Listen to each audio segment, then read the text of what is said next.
The month of May is a truly special one. It's often a month that we just wish would last longer if you're into your natural history. The days stretch out, it's truly summertime now. Just standing here, I can hear the wind in newly emerged lovely green leaves, and there's little trills of baby birds. I've already heard about 2 nests just standing here. Probably wren's nests, which means I won't find them. They're very well hidden. But let's go out and look for 5 things you can find in the month of May around you in Devon. Now, one of the plants to pick in May kind of picked itself. That's because it's called May. Most of us will know it as Hawthorn, but May is an oldie English name for it. Now, I love this stuff. Now, this is why it's called May.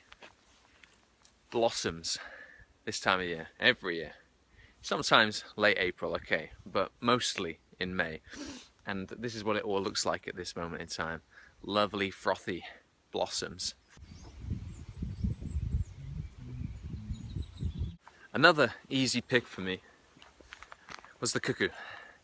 The cuckoo's return to the UK in May is legendary, absolutely legendary.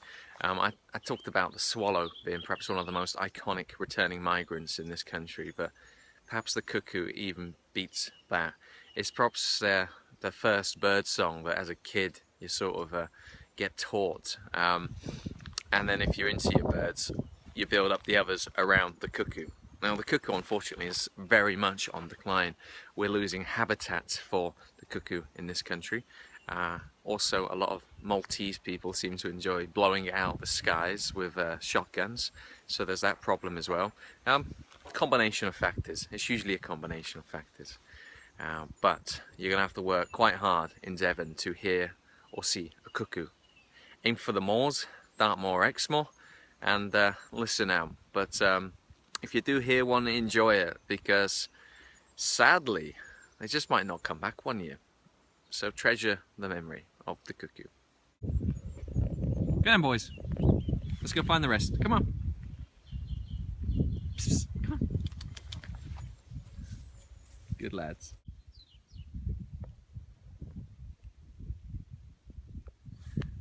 Must be quite a legendary bird to have lots of other things in the natural world named after it. That's certainly how it seems to me anyway. But we got cuckoo spit, which is that kind of frothy stuff you see on plants this time of year, which is a froth made by a tiny insect, a frog hopper. You've also got Cuckoo Pint, Cuckoo Pint. We'll have a look at that one in a moment. But right down here, just now, is Cuckoo Flower, a gorgeous little dainty pink flower. Now, it's prized by orange-tipped butterflies that also, as well as feeding on the nectar as an adult, they lay their young on it because the caterpillar likes to eat the leaves, which are peppery and fiery and edible, if you like them.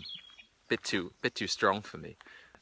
Down here on the woodland floor, you'll also find at the base of most hedgerows is something called Cuckoo Pint. Or at least I always used to call it Cuckoo Pint, till I recently discovered you should pronounce it Cuckoo Pint. And pint is short for pintle. Shut up, Bungle. Pintle is an old English word for penis. So we have cuckoo penis, a cuckoo's tadger. It's a bit of an odd name because cuckoos don't actually have tadgers.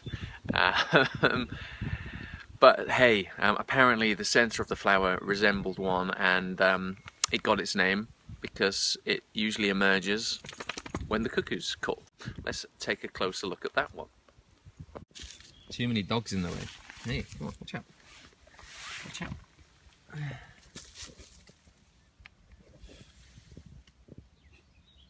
Now, the Cuckoo Pint, or Cuckoo Pint, was also known as Lords and Ladies, but that name was also thought a bit racy, especially in sort of Victorian and Georgian England. Lords and Ladies, because we've got the Lord in the middle of the flower, and the lady part would be the thing that goes around the Lord part.